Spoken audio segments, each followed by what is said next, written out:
오늘도 전국적으로 폭염이 이어지는 가운데 서울은 36.4도까지 오르며 올여름 최고 기온을 기록했습니다. 낮과 밤을 가리지 않는 더위에 서울은 23일째 열대야가 나타나며 최장 기록에 가까워지고 있습니다. 또 일본 해상에서는 7호 태풍 안필이 추가로 발생했는데 7호 역시 5호와 6호와 마찬가지로 일본 동쪽을 향할 전망입니다. 취재 기자 연결합니다. 김민경 기자. 네, 김인경입니다. 예, 오늘도 무척 더운데요. 서울은 올해 들어서 가장 더웠다고요? 네, 오늘 서울의 낮 기온은 36.4도로 올여름 들어 가장 더웠고 5년 만에 8월 최고 기온을 기록했습니다. 그 밖에 경기 양평 옥천면은 38.8도로 전국에서 가장 더웠고 강원도 정선도 37도까지 올랐습니다. 반면 속초 30.4도, 강릉은 32.4도 등 동쪽 지역은 30도 안팎에 머물고 있는데요.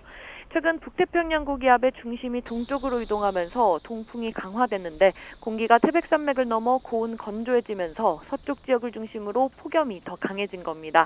최근 낮밤을 가리지 않는 더위에 지난 밤 사이 서울은 최저 기온이 28.1도를 기록하면서 23일째 열대야가 나타났습니다.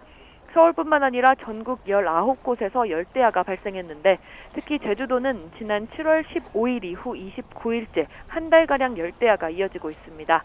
길어지는 열대야에 서울은 연속 일수 기록이 또 한 번 경신될 걸로 보이는데요. 이번 주 계속 열대야가 이어진다면 내일은 1994년 24일의 2위 기록을, 금요일에는 2018년 26일 1위 기록을 갈아치우게 됩니다.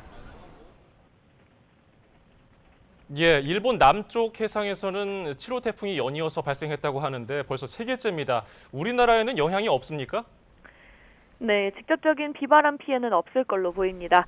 지난 5호 태풍 마리아와 6호 태풍 손진에 이어 세 번째 연이어 발생한 태풍인데요.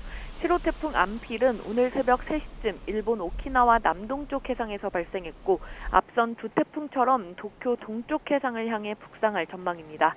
광복절 이후 강한 태풍으로 발달한 채 도쿄 인근 해상까지 북상할 걸로 보입니다. 앞선 5호 태풍 마리아는 오늘 새벽 열대저압으로 약화했고 현재 일본 센다이 남동쪽 해상에 있는 6호 태풍 손진도 점차 북서진해 내일 새벽쯤 센다이 북동쪽 해상에서 소멸할 걸로 보입니다. 일본 해상에서 연달아 발생하고 있는 세 태풍 모두 우리나라에 직접적인 영향은 없겠습니다. 하지만 태풍이 한반도 주변 기압계에 영향을 주면서 긴 폭염의 변수가 될 가능성이 큰데요. 기상청은 태풍 영향으로 동풍이 강화되면 더위가 더 심해지고 오래 이어질 가능성이 있어 태풍으로 인한 주변 기압계 변화를 예의주시하겠다고 밝혔습니다. 지금까지 과학기상부에서 YTN 김민경입니다.